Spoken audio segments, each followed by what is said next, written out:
Learn the latest news pack coming out courtesy of SARRI. We're going to discuss the big news currently on Milinkovic-Savic, as talks have already been held over this past week.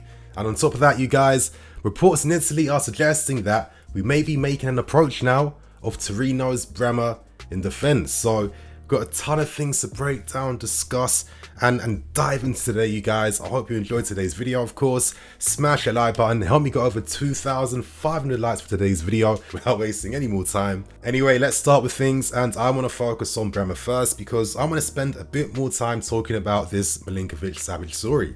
Regardless, this report came out from Lazio, and I have to admit there was some confusion because of course Lazio naturally is going to be writing in Italian, and when you translate that sometimes there is like some mistranslation at times, because originally when I read this report I was getting the impression that we made an offer for Inter Milan's 19-year-old midfield player TUCHEL, who plays for like their Primavera team that won the championship. Guy seems very talented, scoring 16 goals, 5 assists and 39 apps, making his debut for Inter Milan too against the Sulo near the end of the season too. He's a big talent, but he isn't the player we are making a move for. Actually, the focus is entirely on Bremer, and Lazio reports that we are making approaches now to try and sign the player. And what's interesting is that we know that Inter Milan are currently the favourites. They've already agreed personal terms with the player over a $3 million a year contract, but in football, you guys, agreeing personal terms means nothing because that's one of the easiest things to get done and out the way first. You could agree personal terms from like a year back, as we're seeing with Koundé, and that doesn't mean you're destined or guaranteed to sign that player. Now, before Inter Milan, of course, can sign him, ideally they have to let a player go, with either one of Skriniar or Stefan de Vrij being like the main options as guys that could leave. Regardless though, Torino are kind of hoping that if Inter Milan were to complete this deal, they would offer them their young, talented midfield player in TUCHEL plus money on top for this deal to go through. But in terms of the market valuation on his head right now, the money that Torino want, it's not too crazy. It is between like 25 million euros to 35 million euros, and you can make up a big, a decent amount of that transfer by offering bonuses and clauses in the deal to make it up. So, Bremer, the guy that was awarded the most valuable defender in Serie A, clearly, for me, clearly the best guy in the league last season, for a valuation that's literally nothing in Premier League terms. I think, in my opinion, I'm not opposed to making a move for him. Now, of course, there's one big question mark, and I'm going to give my thoughts and opinions right now. That's the fact that maybe his ball progression skills might not necessarily be at that level ideally that you'd want to see, but bear with me, I do have some thoughts and opinions behind this. The reality is that Torino aren't one of those teams that like to play out from the back and attract the opposition team to press them, so they can use their ball progression skills to play through that press, of course, and then create attacks.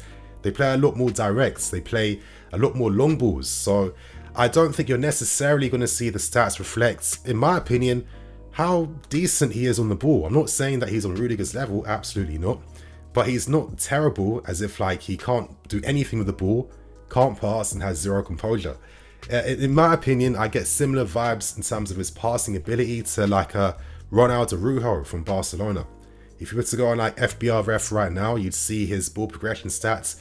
They're not in the 90th percentiles, but he still proves that he can play that style of football. And I think that if we had someone like Bremer, he could be maybe a successor to Thiago Silva in that sense, playing in the middle of a back three, with the possibility that if you ever move to a back four, he naturally suits and complements that style of play as well too. My thing would be if he was a complete liability on the ball in defense, where opposition teams look to press him knowing that you can force mistakes from him, then it'd be no, he is not the guy for us. I'd have to say this, I might be cynical to some people, but I felt like Cahill used to be the pressing target for opposition teams when he used to play for us, and his composure at times was definitely iffy, yet no one really complains too much about him. But regardless though, similar to Cahill in that sense, they're greater than their weakest parts, and Bremer is just such a colossus defensively that, for me, I'm looking at the team, I'm looking at Rudiger leaving, and we have lost that aggressive leader who, that controlled aggression, where,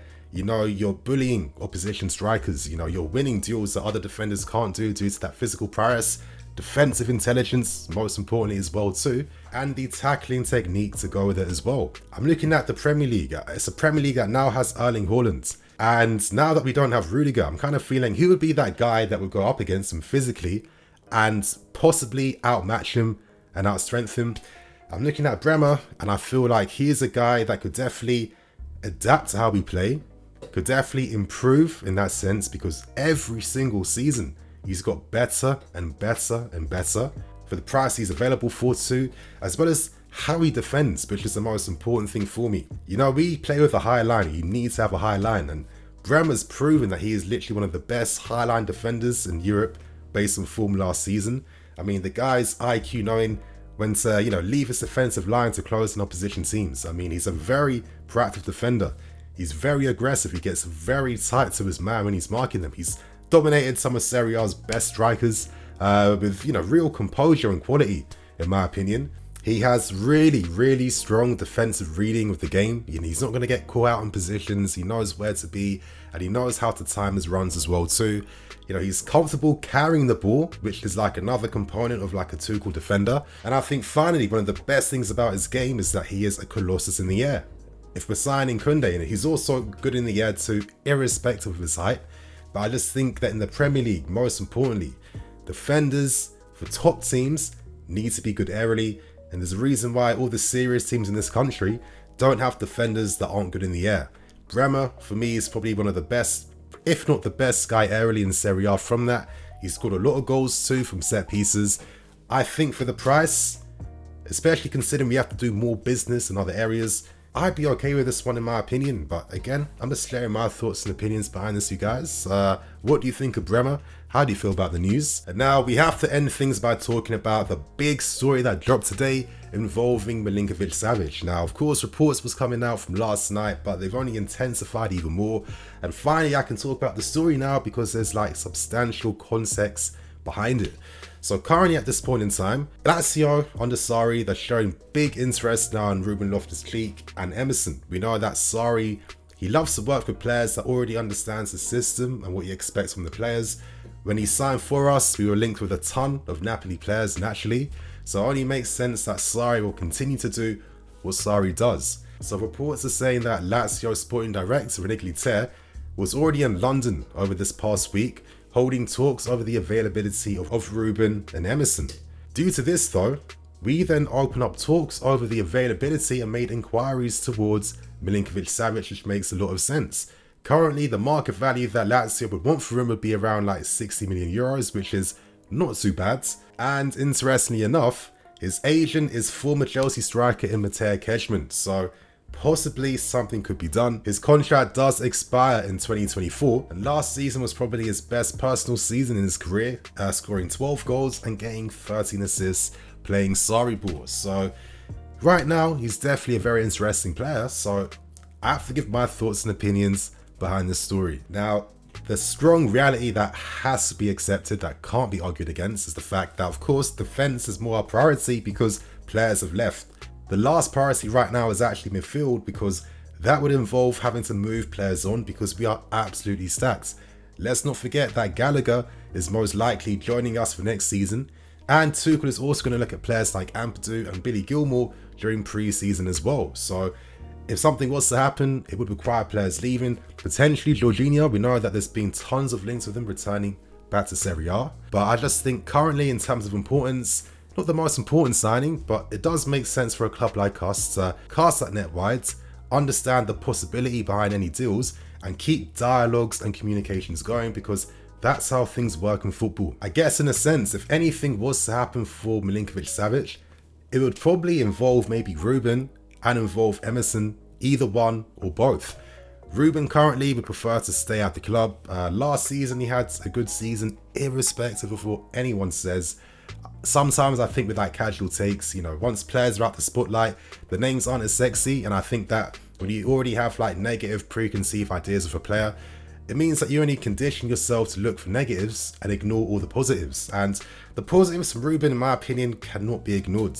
If you look at just his average rating, and I'm using Who Squad as an example listen, we all know it's not the most in-depth statistical website to use, obviously, but it gives you a general idea, and I'm just giving a general take. But if you look at someone like Ruben, for example, from the games that he actually started in midfield and obviously on the right as a wing-back, he was scoring an average rating of over 7.2, which shows you that he was having an influence in those games. Of course, his overall contribution being used as a substitute is naturally going to lower the score down a little bit. But last season, he made big strides in showing that, okay, his actual game is coming back. I mean, when he first returned back from injury, he wasn't showing that drive in midfield. He wasn't running with the ball as much as well too.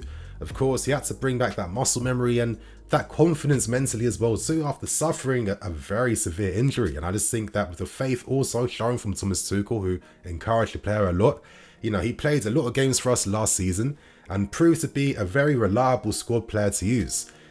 My thing is this the best use of funds to maybe potentially move on someone like Ruben to bring in Milinkovic-Savic, who, in my opinion, is not double or twice as good as the player? And my example is this. We know under SARRI, we know that he knows how to get the best out of a team's best players. We know that that system really gets the best out of box-to-box mids. And is it any surprise that Milinkovic-Savic had his best personal tally in a season working under SARRI? No. When Ruben himself also got a tally of 10 goals and 5 assists in 40 appearances when he suffered injuries and was still in and out of the team during the first half of the season because he had to work on his tactical discipline and intelligence. So what does that tell you? And I also have to just pose this question as well too. If Ruben made the move to Lazio last season, playing under Maurizio Sarri, a guy that he already knows and understands, how many goals and how many assists do you think he realistically would have got, knowing that he already got 10 goals and 5 assists under the manager a few seasons back? I think that these are fair and relative questions, and I don't think that Ruben's getting half the numbers that Milinkovic-Savic is getting. I think SMS is a great player, of course he is, but at this point in time, you don't just sign any and every great player. For me, it would be like a luxury signing where it's not as important, considering you have like Mount, Gallagher, Ruben, and even Kai, who also look quite dangerous playing that box-to-box roles. So I just think currently he's not the one. But I'm not saying he's a bad player, of course not. I think with Milinkovic and Ruben, here's the differences. Ruben is a much better ball progressor and he's a much better dribbler of the ball. I mean, he's going to beat a man with a lot of skill, drive, you know, very press resistant, better than Milinkovic. But the difference in Milinkovic is the fact that he has a better box presence, and I think he has better playmaking abilities as well too. I mean, of course, before he played box-to-box last season, you know, Lazio were known for playing like a 3-5-2, with Milinkovic being like one of the guys driving up and down. And, you know, his passing use of the ball is really good. So the fact that they've both worked under Sarri and they've both had very, very good seasons, these are players that perform the same role, but bring their own different flair and personality to that. As I'm saying, for me, and you guys know that I'm more than confident to give my thoughts and opinions, I think from what I saw from Ruben, I felt that reliability from the player. If you're moving for SMS, for me, it means that you're playing a 3-man midfield. You're not going to sign him and waste him in a pivot, because what's the point of that? So my thing is, if that was a plan that we are going to use back forth for next season, that just tells me that Ruben can even bring something more to the team. So why move him on to sign someone that won't get double the stats or goals, when we can maybe use that money in better positions that could really just bring real quality and improvement to the team? They're my thoughts on the story, guys. That is the news videos for today. I'm Nini FC. This is BlueLionsTV. I'll catch you guys later with some more videos. Cool.